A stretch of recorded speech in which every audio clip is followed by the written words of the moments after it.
Welcome to IT Live. It's Monday morning. It's brought to you by Academy Sports and Outdoors. Me, Texas Homer, that Coach Dub below, Eric Nalin. All right, guys. Why say a lot word when few words do trick, right? All right, guys. We're going to talk. It's self-scout week. It's bye week, which I enjoy because I get to focus even more on the Texas Longhorns. A lot of times I'm having to do heavy opponent lifting, so it's going to be a lot of fun. We got a lot of good film studies coming up for you as well. We're going to do them. I think we're going to have 3 this week, so I know you guys like those. Be on the lookout. Should also be on the lookout on InsideTexas.com.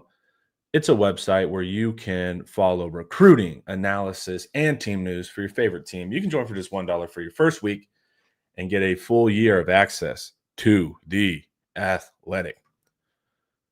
All right, guys, we had a 55-0 dub. That's how it's supposed to feel, right? Fun, not stress, hang out. That was the vibe. So we're going to talk about that, but also what it means going forward. And also SEC announced permanent opponents. So it'll be a lot of fun. I love Texas's. Some of the other ones are pretty weird, but Texas kind of got exactly what we were asking for there. So that's something that I'm excited for. So first things first, I want to look at Eric's expectations defining success. These are going to be – I like these because they come prior to the game. And so you can actually get a reasonable comparison to what you want. Let's zoom in here, Eric. I needed some bolding. I write these because every game is different. If they're playing Ohio State, I'm going to say keys to victory. If they're playing Sam, you already know they're going to win. But, it could be 42-7 and look ugly, or it could be 42-7 and be dominant. You want to see – we're looking for core competencies that are going to translate against better competition. Yeah. We saw a lot of that. So number one makes sense, right? Arch needs to play with confidence and composure. Does he pass that, Eric? Did he meet your standard? I didn't see enough confidence, man. I didn't see enough swagger from him. I wanted him to spike that dude. I think we saw it. He got off to a little bit of a shaky start. Those early throws were low, and I'm thinking, oh man, here we go again. But he ended up doing really well. Efficient day, 18 for 21, 300 and something yards. Wingo, which I think is one of my other keys in here. He looked a lot better. There were some of the routes that were really good timing. He had a comeback to Parker Livingston that was really good. He had an out to Livingston that was really good, just right on time. Yeah, he looked good. That's exactly who we were expecting to see. Now, if that would have been the opener for Texas, everybody would still be talking about Heisman and all that other stuff. Yeah, he was fired up, and it wasn't just the flexing thing. He was fired up. He gets a little shove in on Sark at some point in the game. Every time he scores, he's going. But if you see the team they want that from him. You can tell that there was clearly conversations, because whenever he starts going crazy and he does it 8 times, the team around him gets excited. Then you hear in the presser about when he gets going, we get going. And he made a good point, man. It's hard to be a leader when you're losing, right? Because by definition, the leadership's not good right now. So it's hard to step into that. But he was able to do it this one, and it was fun. I think there was a little self-dialogue there, getting himself going. Hey, being from New Orleans, man, I thought he was going to pull out the chopper. I didn't know what was coming next out of Arch. Yo, what's up? Yeah. And he's funny, too. Whenever he said that the ref scared him post-game, whenever the ref came up to him, he was like, all right, sorry. And then his mom got on to him and all this stuff, too. He has a good – it is funny to see him manning that hype. All the Mannings are intense, but they're not intense in that way, Yeah. He's venting some frustration, quite sure, obviously. Yeah. Yeah, and he said that. He's like, I think it was a little immature, but I think it was because of the frustrations of the past couple of weeks. So as soon as he leaves the battlefield, he returns very quickly to that head state of I probably shouldn't have done that, but it was fun, and it got me a lot of clicks. So I appreciate you, Arch. Thank you for doing that. All right, run game identity. Did we pare down? Did we go more gap versus zone? What did we do in here? Run game identity. Did we look more sound? Were we more aggressive? Were we moving guys off the ball? Yeah, well, moving guys off the ball, you better do that. They didn't do it enough, I don't think. I just got done rewatching the offensive line, just this morning. What I was looking for was lack of confusion, and they were not confused. They were not falling all over each other. They were not missing assignments that I saw a lot of anyway. I'm not an O-line guru, but I can tell whether or not they're competent. They played decently well, and they did. They ran a lot of gap schemes, a lot of duo. They were pretty confident in that. I'm looking forward to Ian's run game breakdown. I think he'll probably post it while we're on air. I want to see what he thinks, but yeah, I think Connor. I watched Connor Stroh a lot. He was way more sure of his duties this week than in previous weeks. Now, some of the younger guys came in later and they were a little bit lost, but you expect that. Yeah. Overall, I liked what I did. I thought they did. They leaned into that identity. I like the quarterback keepers on there. Obviously, Arch is going to continue to be a poacher. We saw that Matthew Campbell one, or Caldwell. That was a hell of a fake. He got me again on the All-22. I still didn't follow the ball. I knew it was coming. But yeah, I think the run game looked a lot better, and not just because it's Sam Houston State. They just looked less confused. They weren't tripping all over themselves. Still didn't get enough displacement. I don't think they play as aggressive as they should. Right. I watched Neto a lot, and he looked assignment sound. That's the number one thing I was looking for with him. He didn't look as quick as I was hoping. But overall, I think it was a good week for the offensive line. I know they're going to be grading a lot higher today than they did in previous weeks. No one sells the pool better than Caldwell. If you watch all those other runs where he doesn't carry it, he runs out of that when he gives it, and that he sets himself up for those huge things because he's the best faker on the team with that, and that's why he's able when he does pull it to just go for 50 because he does good there. Thought Caldwell had a good game and looked comfortable on the easy stuff. All right. You can see why they brought in Caldwell, right? When they brought him in, I said that the reason they brought him in is because they can run the full Arch Manning playbook, and Caldwell can do all that stuff. Yeah, he looks natural, really. Yeah, he looks comfortable, which is important for a new school earlier in the season. Efficient offense leading to scoring. I think we were like 7 for 7 in the red zone and all of that. So it's about as efficient as you could get. I think it was 9 straight scoring drives at one point or something. So we saw the efficiency, and most importantly, we weren't just like getting in like all these 3rd and 8s and like all these impossible situations. Yeah, 7 for 11 on 3rd down. Again, the competition's not great. We got to caveat that every single time. For sure. But we needed to see a blowout. There's no excuse to leave points on the board against Sam Houston State, and they didn't. This game was over well before the half. So, they hit their marks on this. They had to blow them out, and that's what they did. I think it's a confidence-building game for the entire offense. Exactly.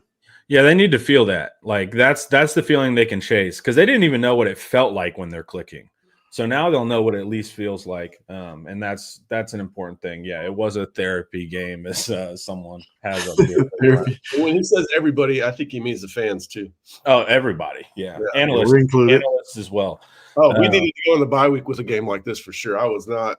Yeah, I love bye weeks. I love them. I'll be in Seattle next week, and just so happens that Ohio State is coming to town, and I'm gonna sit in a college bar with my sister who graduated from there a couple of years ago and just veg out and watch the entire day. I love bye weeks, but it would have been a lot more miserable if they would have had Justin's predicted score of 27-10, we would be miserable. Yeah, and we're also about to go on the road for like the month, right? Yeah. So it was important to just have the fans have fun, basically be a party, bring all the recruits in, show them the atmosphere, show them the drones show.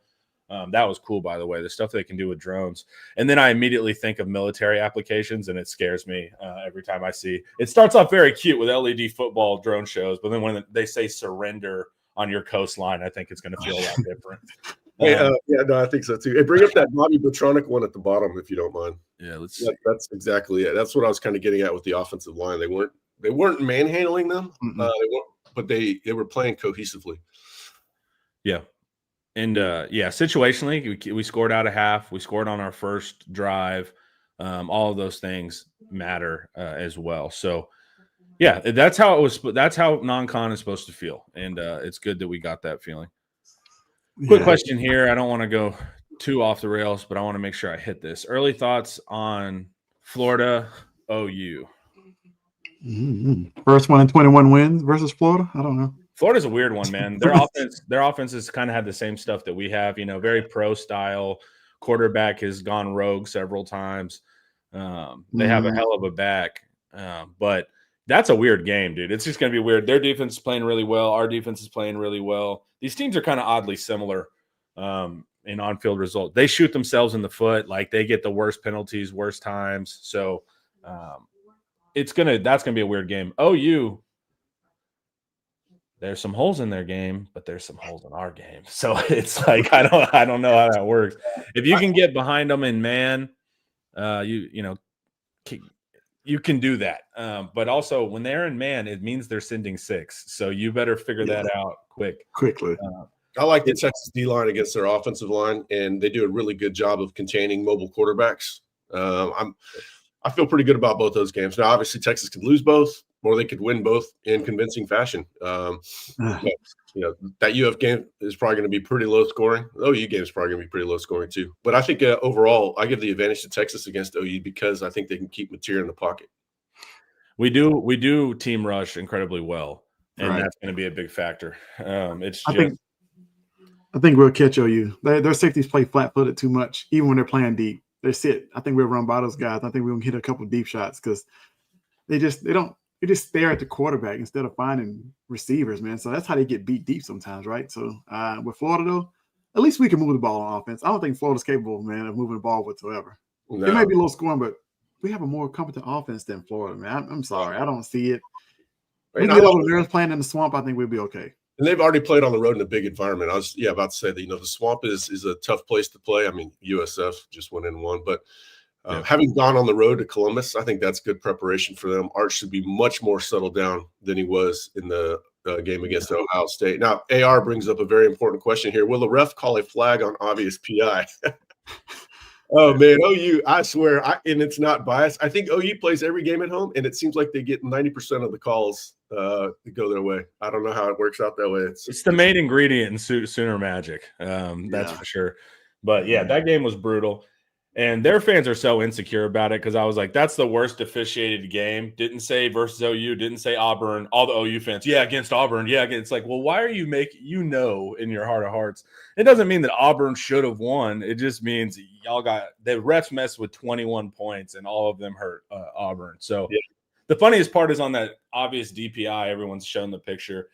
The dumb ref is not expecting the post there, so he almost runs over. So the ref literally turns his back and runs as he catches it, and there's a photo of the ref not even looking at them because he's trying not to get hit. He was playing deep thirds too, man. He was trying to get the post and defend.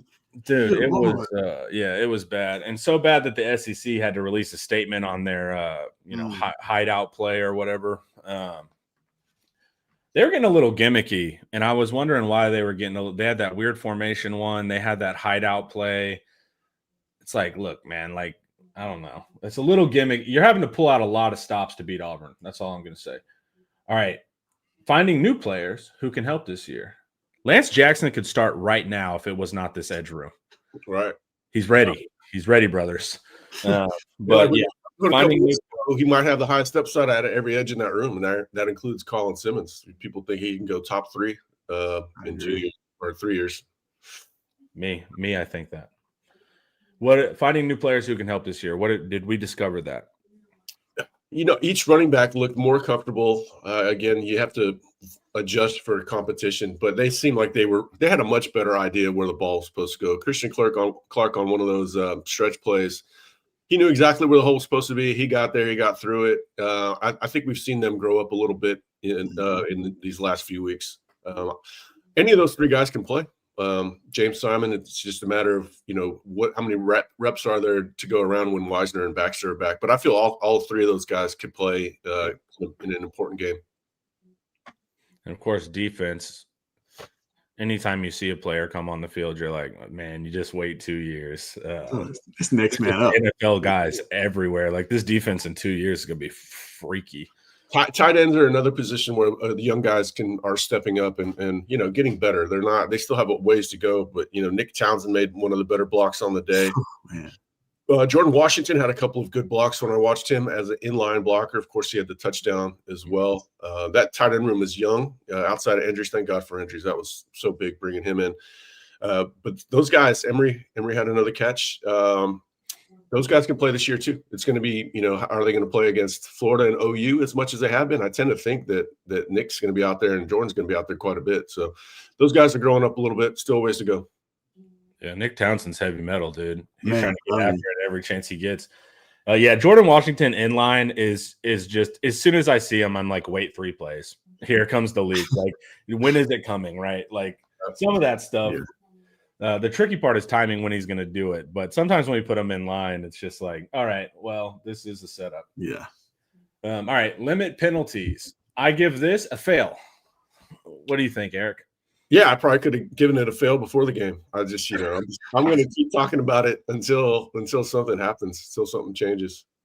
Yeah, it's How many did they finish with? Obviously, there were too many, but do we know the number? Nine or something? 9 for 70 yards. Yeah, 9 penalties against Sam Houston State.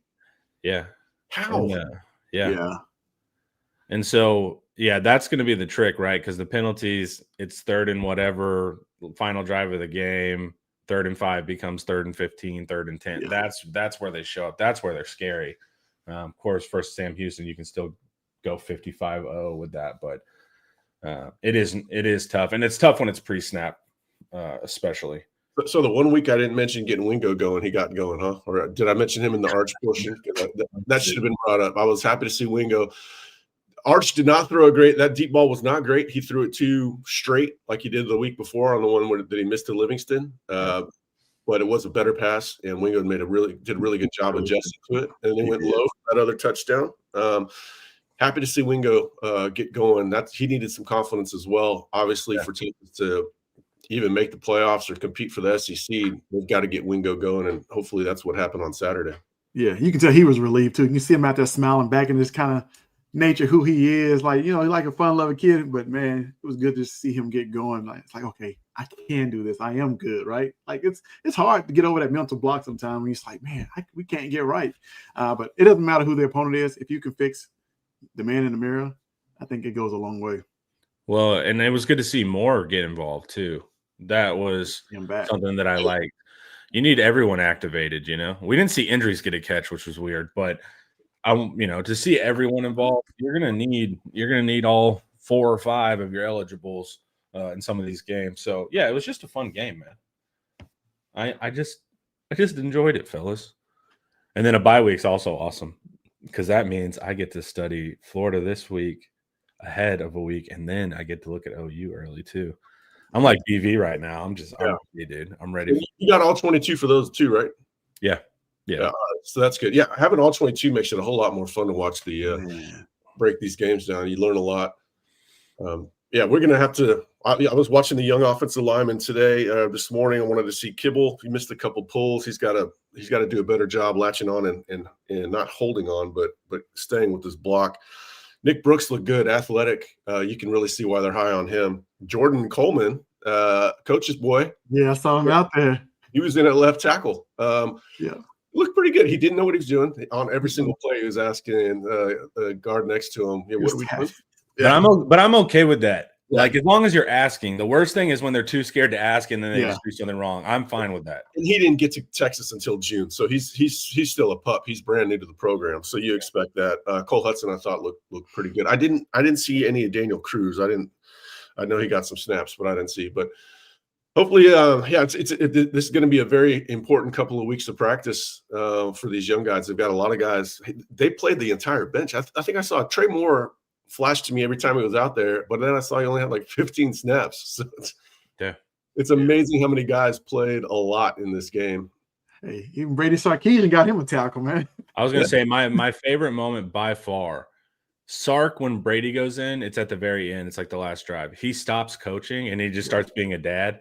And Brady gets the tackle and they pan the camera to him. I've never seen him smile like that. It was like the most genuine, like, dude, no play call, no earphones, just literally watching his son. So that was a cool moment as well, just to see him do that.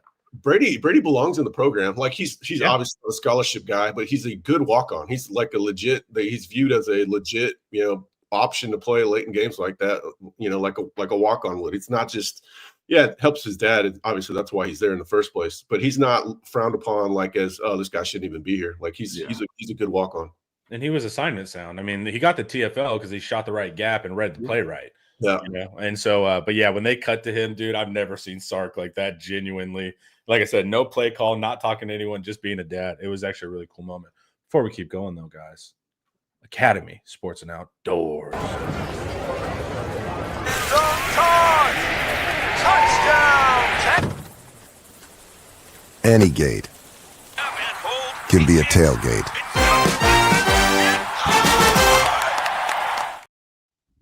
right, Coach, you wrote a piece. I actually enjoy when you write these. The All 22 helps a bunch. Yeah, right. You realize how limited you are from the broadcast. It's like corners looked good. I assume the corners looked good. That's why when I go to games, I like sitting in the end zone. I prefer to sit in the end zone. Everybody wants 50-yard line. I don't want 50-yard line. Well, breaking down any type of trench play without the end zone is an impossible task because it's just a massive bodies. All right. Check here. We got swagger and fire. Yeah. Sure got swagger and fire. And no, he was not just picking on Port. First off, people keep talking about Sam Houston like they're the school for the blind. Like they're human beings. Like they're just like they're humans, guys. They're football players. Like it's a bad team. They were winning FCS a while ago. It's like you can talk trash to them. They're humans. So that part's weird. It's always this backhanded compliment or a protection of Sam Houston. But we see earlier that Arch and number 6, it's a continuing thing. They're kind of going back and forth at each other. It's not just Arch picking on Sam Houston as a whole because he's a tough guy. It's him getting back at number 6, who laid a nice hit on him earlier in the game. Yep. But yeah, this is a little over the top, but still the swagger we saw last year. Arch doing slime and all thumbs down, dude. Arch, clearly a gang affiliated on some of those.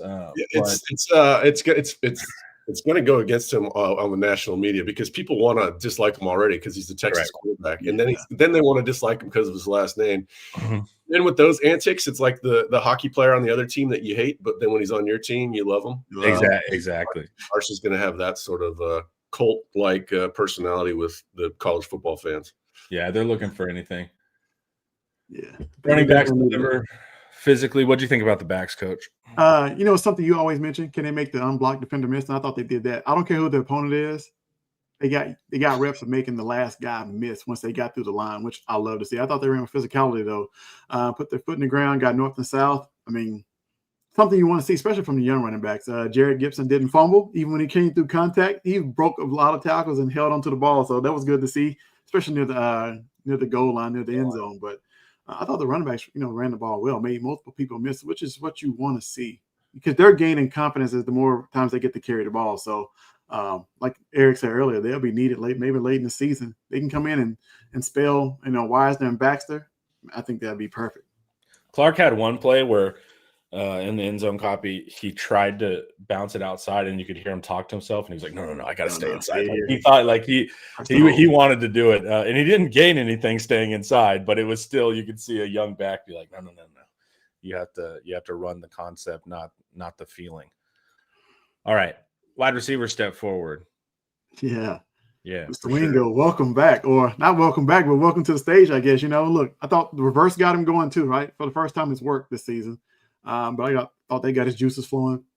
Now, running his routes, he didn't look unsure of himself, right? When he ran the post, he ran smooth, like, I can do this. It was more of not pressing, not thinking, just, outrun the guy because you're faster than most people you go against. So just kind of see some confidence, even in his route run, I thought was good to see from Wingo. But I'm glad Manny and him are, on the same page, man. The Livingston catch to the sideline on the quick out is just a normal NFL throw. You got to be able to hit it. And I thought that was actually my favorite throw of the day. Mm-hmm. It wasn't even the super post. That's the kind of stuff you want to see from Arch. The crosser to Moore between the window. Mm-hmm. Oh, man. I'm like, perfect. Like you were also seeing and this is what's been weird about Arch. He's turfing the easiest throws in existence, but then he has 2 or 3 throws. Like, what is he on PFF? He leads the SEC in big time throws. And so that's what was so weird about his that's why it had to be mental, because the floor, he's hitting NFL throws, even in bad performances, he's hitting those. It was just the easy stuff he was struggling with. So I thought that was cool. Yeah, real time. I thought that flat defender dropped right up under that pass to Moore coming across, but ESPN Plus kind of cut out. Then I saw the all 22. Like, man, how did he get that in there? Yeah. So that's the stuff that's cool. And even when he's working right on the Washington touchdown, it's not the best ball placement. He throws it behind Washington, but the context of what he had to do before he threw, where he has to break out, and that guy can just avoid sacks remarkably well. His pocket presence. That's why sometimes we get a false read that the offensive line is great in pass protection. They're really 70th in the country in efficiency when you count pressures and hurries. But Arch is so good. Arch is only 14% responsible for his own pressures. So that's just really that Arch is so good at avoiding that. It makes the pass blocking look like it's top notch when really it's kind of a mid-tier unit nationally in that regard. So, but we're going to need that. That's a huge thing to have, even when you have struggles. I love that pass to Washington because he was so wide open. Just complete the pass. That's all you have to do. No, I get it. It's the hardest throw to make sometimes. Yeah, with his struggling, I'm just being picky, you know. And he Arch also ate one near the end zone, which would have been an interception the last couple of weeks, right? He would have just thrown one up for grabs, and Sark kicked the field goal. They like bonded. They made eye contact. Said, "Let's just play some regular football." Yeah. Kick the field goal, take the points. Shipley gets too close to the crossbars consistently for my comfort. I want to see it through the middle. It's like it's in, but it's still. He terrifies me. Yeah, it's a little scary with how he does it. He's got the Silas Bolden complex. Speaking of that, Niblet to me, what I've noticed, not a lot of like actual wiggle on the move. But once he has to get up to speed. When he gets up to speed with like straight line, but it's not like the Bolden stuff, right? Where he's like able to shake in motion. Right. So to me, it's like more like a track speed where it's like when he gets up.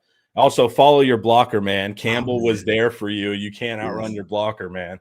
And Campbell can move too, man. He was moving quick. I got my new phone, and the Verizon guy went to school with Campbell. So I was asking him, I was like, what's he like out of school? And all he had was positive stuff to say. Yeah, he's quiet. He's extremely quiet. That's what he said. He said he was a focused kid. Like he wasn't wild. Anytime I meet somebody that knew them in a separate context, I'm like, what did he do out of school? He's like, no, he was always legit and focused. And so that was good to hear too. But yeah, don't outrun your blocker, especially when your blocker can move like that as an O-line. So Niblet's interesting.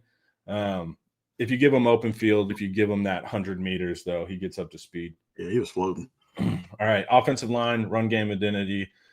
Good thing here. Power, duo, gap schemes, that kind of stuff. Zone, though, Coach, what did you think about the zone? Stay away from it. I swear, when I saw us running zone, I thought about Varsity Blues, like Kilman, like stick to the basics. Like stop doing it. Just get some success. Stay with gap scheme. Don't go to zone. Leave it alone. Run it during the bye week. And scrimmage versus somebody. Like get your reps in practice during the bye week running zone, try to get that up to speed, but get some confidence and stay in gap scheme. Because if you run it well, it doesn't matter.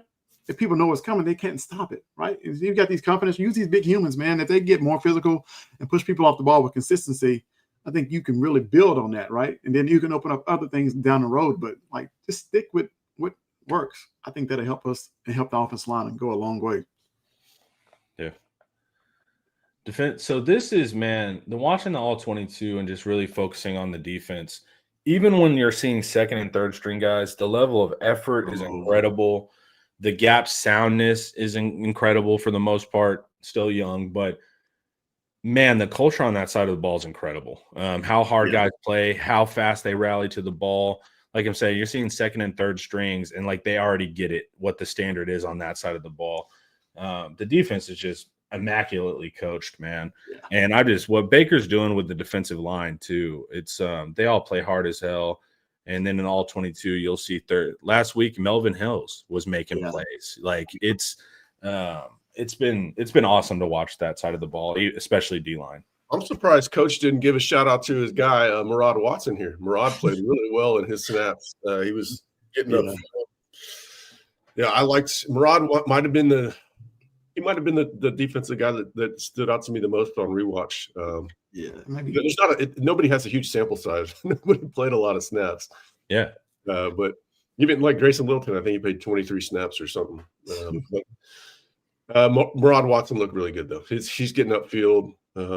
He's a little stiffer than I was expecting, but in a straight line, he's a bull in a china shop. Speaking of stiff, you need to tell your boy Bo Barnes, what was that? Oh, man, I don't know what he's trying to pick with the fumble. Like, yo, just fall on that. That scoop and score, that looked bad, man. Like an old man trying to scoop it and bend down. Yeah, I'm like, you got to be an athlete, dude. What was that? He looked super stiff. Pushed out the way, man. Missed your opportunity to get a fumble recovery. There's a couple ones in the film room you're going to get clowned on. Niblet getting hit by the kicker. There's a couple film room ones that are always funny. Last week it was the ninja somersault. Yeah, Wardell Mack. And Wardell looked pretty good Saturday. Yeah, they definitely used that Wardell Mack one in tape review. Yeah. It's like, hey, man, if you're going to fall, that's I'll teach that technique. Let's teach tape on whiffing on a reroute. Linebackers. Man, Also seeing the linebackers, we brought a little bit more pressure early, right? Yeah. So that was cool. There's the one where Moore is at edge and Simmons is standing up in the A gap. They check. He moves to the other B gap. Hill, all that stuff. Trying to get their blitz pass figured out because that's a timing thing. Yeah. And so, because at first I was like, guys, we don't need to do this for Sam Houston, but No. they just need reps, Working on it. A lot on tape. That was by far the most interesting defensive game plan we've seen so far. They were doing all kinds of cool stuff.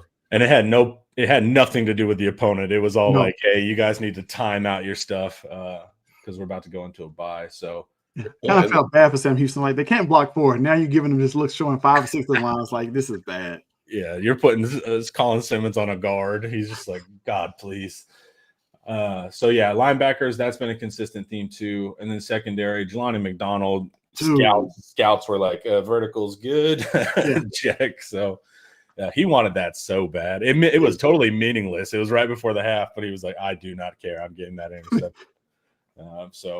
And then Taff, he's everywhere, man. Everywhere. I mean, the whole secondary, man. They didn't pose much of a threat or a challenge, but it's kind of like, this is a game you kind of work on your technique, right? You're in space, you're playing man, whatever. Just work on your technique. They're not going to beat you. I feel like it's the little brother. You know he can't beat you. He's not going to run past you. You're not afraid of him. So just work on your game. And so, perfect opportunity, though. Yeah. Yeah, they were rough on offense. Watson, I'm like, oof. I don't know how are you going to run an air raid with these quarterbacks, coach? Don't make any sense. Yeah. Hey, man, shout out to Longo. At least he wasn't afraid, I guess, to run his stuff. Most people would just like come up with a different game plan. He at least tried. They showed him signaling later in the game, and I would have just been like, what are we going to do? My men are being slaughtered out there. That's a tough go for them, man. It's going to be interesting just to pay attention to what that team does going forward because there's already some of the media called out Longo called out the fans. The media called out Longo and the administration, not this game for UNLV. Media calls out the administration and basically is like, look, man, you can't move to FBS and pay FCS money. And then the admin responds by barring a media member that said it. Then the media stands, and by media, I mean 3 guys, stands up for the guy that got barred. The admin lets them back in. It's just like there's some strange political games there and sensitive. It's a rough go at Sam Houston right now between the fan base. Also, the fan base, they didn't pick up random fans. The fan base are the alums, and so it's different when you're talking crazy about the fans because you're talking crazy about the alums. It's also a team that had success prior to moving to FBS, so they're a little bit acquainted with not being this bad. So it was tough. But, hey, I think overall it was just a really enjoyable, fun game. This is what you wanted to see. Yeah. You get to have good feelings going into the bye. All of that. Yeah, definitely much needed, man. You need that confidence builder mentally more than anything. You can do it physically, but sometimes you just need to see yourself do it. Watch film, like, I got this, right? So let's go into the bye week on a high note and get ready for Florida. 1,000%. But before we keep going, we're going to actually talk a little bit of SEC opponents, which I'm excited for. But before we do that, let's hear from Andre the Lawyer. Texans know when you're injured, there's one name that gets results. Andre the Lawyer. Trust the team that has secured millions for their clients and helped thousands of Texans win their injury cases. Car wrecks, slip and falls, 18-wheeler accidents, on-the-job injuries, wrongful deaths. Don't let the insurance companies tell you what your claim is worth. Andre the Lawyer will fight for you. His principal office is in Dallas, but they serve Texans throughout the state. So don't wait. Call 214-444-8808. That's 214-444-8808. Contact info is in the description. Got my arch mindset before I recorded that. I got hyped, dude. Filmed it first thing in the morning, too. The coffee was really hitting that day. Sounds like you drank a Four Loko before that. Yeah, dude, Four Loko. I was right college age when Four Lokos hit, man. It was just 20-year-olds scattered on yards, man. I'm glad they immediately had to change that formula. That stuff was straight up poisonous. All right, so this is the cool thing that we got. Texas got exactly what it wanted here. So these are, I guess it leaked earlier. They're supposed to announce it on some TV show tonight where you have to wait 45 minutes before they give you the goods. So glad this got out a little bit early. Texas gets A&M, perfect. Arkansas, perfect. OU. Some of the other ones are a little weird, but I was telling them before the show, when Texas was leaving to go to the SEC, it was all about like, oh, we're destroying regional rivalries and destroying history. This move for Texas preserved history. I can't say that for everyone else, but it preserved us to be able to play A&M, Arkansas, OU to get these back. We don't have history with Iowa State. And so that's what I think is cool. And we got exactly what we wanted there. And these are fun games. You get Cotton Bowl and Fayetteville. Man, a little bit north of Fayetteville is beautiful, man. We stayed at this lake house. It's rolling hills. People sleep on some of the natural beauty of Arkansas, man. And so going up to Fayetteville, that's actually a cool town. Not fun hanging out with the fans, but that's a good road game, man, especially if you get a little cabin 30 minutes north. And then, of course, A&M. So what are your guys' initial thoughts on our specific play them every year opponents? Oh, Southwest Conference, huh? That's what it looks like. That's exactly what it is for us. It was kind of guaranteed to be this when it got announced in 2021 that Texas was going to go to the SEC. They said it's going to go to 9 games. Schedule, and you're going to get your old opponents. And Texas has legitimate storied rivalries with these 3, so it makes all the sense in the world. Who did A&M get? A&M ended up getting – this is what's weird. They get LSU, which is – they've been trying to make that a thing. But then they get Mizzou, and even A&M's like, all right, like, okay. So they get LSU, Mizzou, and the Longhorns. Well, some of these you can tell they just like didn't have anybody, so they just like slotted in the team. Right. I mean, they had that stupid rivalry with South Carolina, right? That was the team that they played every year. Which that makes 0 sense. At least Missouri, that goes back to them playing in the Big 12 together. But yeah, it's not all going to make sense. It's not everybody has 3 rivalries. It's easy for Texas because they have 100 rivals, it seems like. Or everybody views Texas as a rival. But OU ends up with Mizzou, and OU's like, Mizzou's not a rival, but yeah, they are. Yeah, and then they get Ole Miss. That's weird. Yeah, Ole Miss is – I don't know if there's OU fan in the chat. Tell me what you think about that. And then, of course, they play Texas. Alabama gets Auburn, Tennessee, and Mississippi State. They didn't give them LSU, which I thought was interesting. To me, I would have liked Alabama and LSU to end up as permanents. But also, people always think of this from their perspective of their team.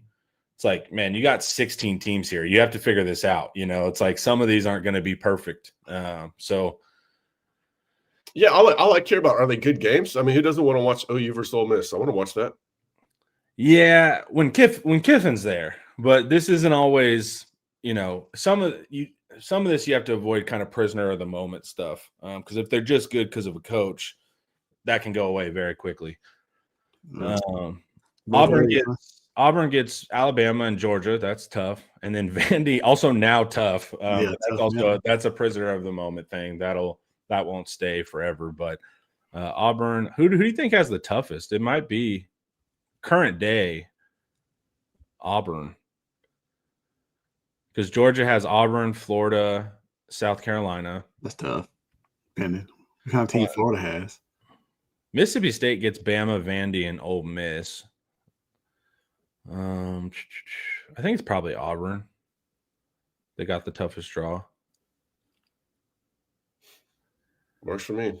Yeah, this will be fun. I mean, it's Texas should be playing those 3 teams every year, no matter what. So I think it's good. You're guaranteed 3 good games, or three good games right off the bat. Well, and you're guaranteed 3 good travels. If you live in Texas, it's like what, 6 hours to get up to Fayetteville. It's not super bad. And then you have Dallas and then College Station. So it's also good, you don't end up with like a Florida team or something like that. So it's good for fan travel as well. Arkansas kind of seems like it's permanently down. Like, I don't know how Arkansas is ever going to ascend, or at least long enough to where they wouldn't lose whatever coach brings them back to the top. They just lost to Memphis the other day. Yeah, that's brutal. That rivalry, it's fun because you have all the pageantry of a rivalry game, but I don't think you don't necessarily have the concern that you're going to lose that. At least in most years. Yeah, you get the feeling of the rivalry and the animosity, but I absolutely love it, man. This is what I wanted when we got in the SEC. And this starts next year, right? Yes. Mm-hmm. That's cool, too.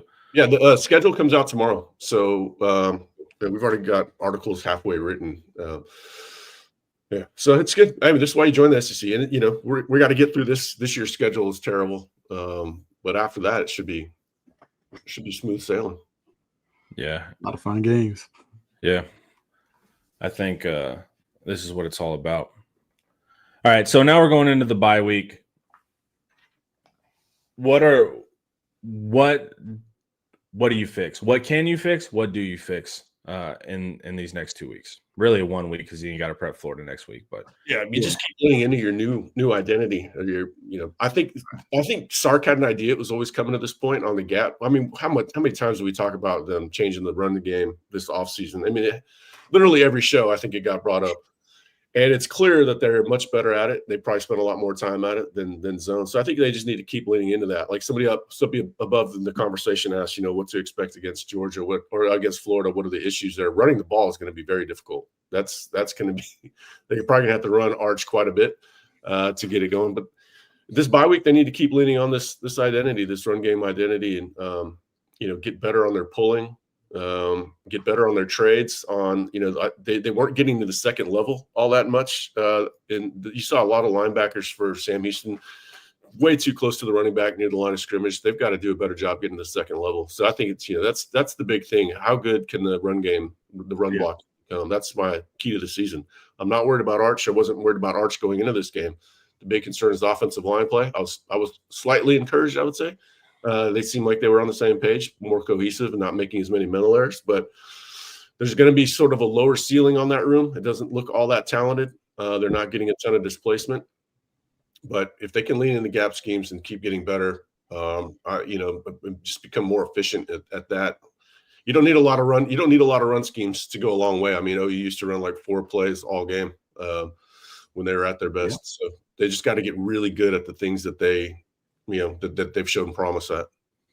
Yeah, you got to be good enough to run on those first downs to put you in 2nd and 5, and then put the defense in a weird spot so you can hit the explosives. Because to me, this is not an execution team. This is not a 12-play drive consistently team. So you're going to have to rely on some success on early downs, whether you have to scheme it up or hopefully just run GT counter, and then get into those manageables so Arch can either run if it's not there or hit somebody deep, Wingo, Livingston.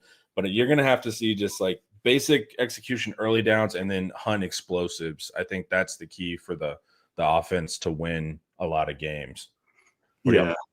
This week could be fun, man. Like good friend Homework says, if Arch is the problem, then you don't really have a problem. But I will say this, this week, the analysts, this is your chance to shine.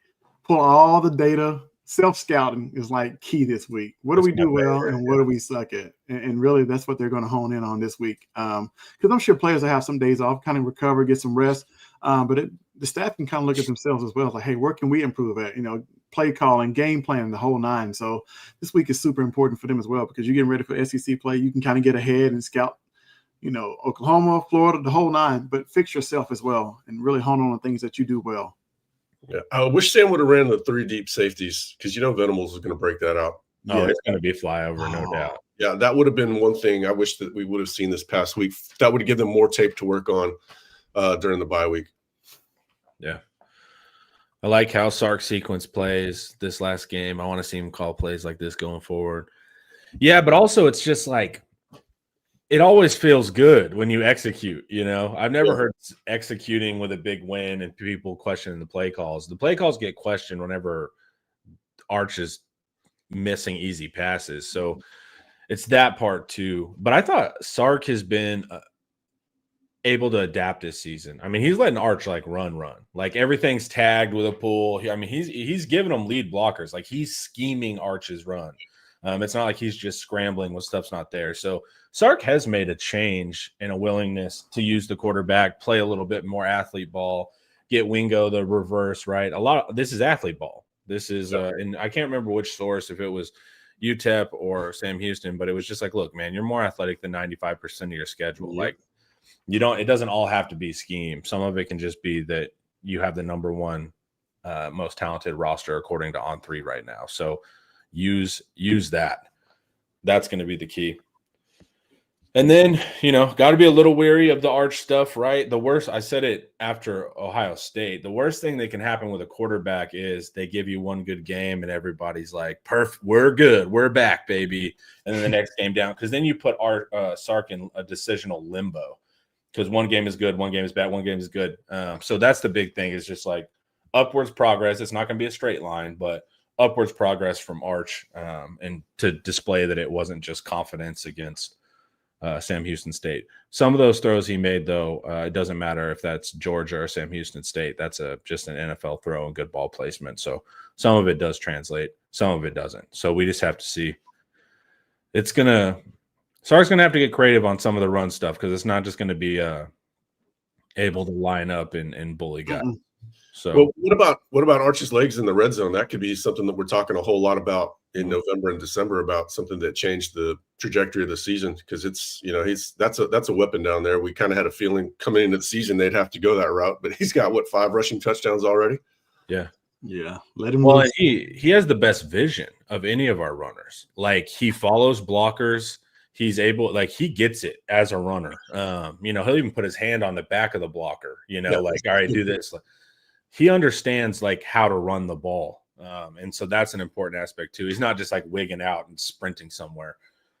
Even on his legendary flex play, he's using that. He's using his blocker. And so, and that's also understanding of the blocking scheme and all of that. So he's good there. But yeah, he has a high amount of touchdowns, which is weird with the struggles. It's because he's also taking every touchdown he can. So that'll be the big thing. You don't always have to pull it on the line. But I thought we saw a lot of 3 down, too, in non-conference. And so that's, when we're talking about, linebackers, hard to get your hand on linebackers, it's, it's because they're staying away from you, They're trying to get the edge. So it's I want to see more 4 down, how we look. Because some of the confusions on, the zone stuff, to me, felt like they just not that comfortable with 3 down. And that they're a little more comfortable with 4. So, and 4-2-5 is the true base of college football now. Yes, so that'll be different. But we're going to continue to see 3 down guys. We're going to see anybody that has the flyover in the playbook is going to use the flyover. Yep. So that's why it's hard scouting OU on previous tape. Because I don't think we're going to get what we saw necessarily. I think we're going to see the disguise and aggression, but I don't know if we're going to see it in that exact same form. And then what's OU schedule? Aren't they chilling until they play us right now? I think they got Kent State and somebody else. So yeah, they're through the hard part. I mean, they had it was not an easy start to the schedule. No, it wasn't. You get Michigan and Auburn. So I think OU right now has 3 weeks to prep Texas. So having Florida right before OU is not ideal. But that's going to be the trick. Anything else from around the league? We saw Arkansas lose. I thought that was brutal. I mean, they literally just had to kick a field goal there to make anything happen. A&M bye week. Yeah. Vanderbilt's actually explosive now, which is weird. Really good. Yeah, it's and then we saw Georgia versus Tennessee. The schedule's harder than it looked going into the year. Blake Bryant's comment there. Oh, you only plays one team that's not top 25. Yeah, I'm saying before Texas, they have plenty of time to prep. Not that their schedule is not insanely hard. It is. Yeah, it's the back half of their schedules. Yeah, they just have plenty of. They have basically 3 weeks or whatever. Yep. Yeah, to just focus on Texas and play weaker opponents. Exactly. And Sark was not kind to Venables when their offense was struggling. I do not expect any mercy in that regard, or we definitely didn't earn any mercy from OU there. Arbuckle's a unique guy, man. That dude, I don't know. Somebody put out, I guess he flipped the bird to somebody on the sideline. I'm not sure. He's wild. There's a video of it. A little douchey. Yeah, definitely. And then also practicing an illegal play all week is pretty wild when you have Stoops saying, we practiced that all week. It's okay, well. And then in the press conference, they're just lying their ass off. He tried to explain himself. That was man, what? Dude, it's it didn't illegal. even make sense. And it's like the SEC literally put out a statement saying that you can't do that. So, and I remember watching that play live because I didn't know how. I'm like, how does someone get that open? Like there's like no one even in frame. So that's going to be a big thing going on. OU O-line holds every damn play. Thinks how they're taught. Refs better call it. I also haven't met an opposing team that people don't say holds every play. Like it's like Everybody holds. offensive line holds. If you watch clinics with offensive line, they're teaching holds. It's just sometimes they're a little wider. Sometimes you hold. You hold. Everyone holds every play. The trick the only thing wrong with holding is getting caught holding. But I can't lie. OU gets a lot of incredible breaks. So that's going to be a major factor. Material will throw 2 or 3 picks against Texas. He's not very good. This is what I still need to see. We haven't faced any aggressive quarterback yet. We faced Saint early. They threw like 3 passes over 10 yards. We just haven't been tested downfield. So that's my big key. And tested by a quarterback that'll kind of throw it regardless. Like sometimes as a DB, you can be like, I'm good. This is clearly covered. And then he just throws it anyways and catches you by surprise. So still need to see that from the secondary. I'm surprised how much they use Kanik. Like I didn't know what he was going to be as a tight end. But it's like, isn't that the leading receiver for Oklahoma right now? The former linebacker? You can't call him a tight end. You can call him a big slot receiver. If you look at him as a big slot receiver, he's incredible. Because who's better to run the seams than that kind of body, right? Like he can make the catch and throw that. So, but he's not a tight end. And Texas doesn't have much room to talk in that regard. But that's the thing that kind of drives me nuts. It's gonna be fun. So we're gonna break down Texas all week. We're gonna have stats. It's all going to be a self-scout. I know we focus on opponents a lot, and we don't always get to focus on what we do well and all of that. So I think it's going to be a big factor. Is there anything you guys want to discuss? Are you guys ready to get out of here? What's up? No, I gotta figure out some articles here. There's plenty that are still right. We're going to cover the Sam Houston State a lot harder than we normally would, just because the bye week is bye week's upon us. So y'all are going to know everything that occurred versus Sam Houston State. All right, chat. Thank you guys so much. Coach Dub, Eric as well. And you guys, Eric gave us a good lead-in. You can join Inside Texas for just $1 and get a full year of access to The Athletic. Whenever you guys are going through withdrawals during bye week, we got your back. And this was IT Live, and it was brought to you by Academy Sports and Outdoors. Everyone have a great day. Peace.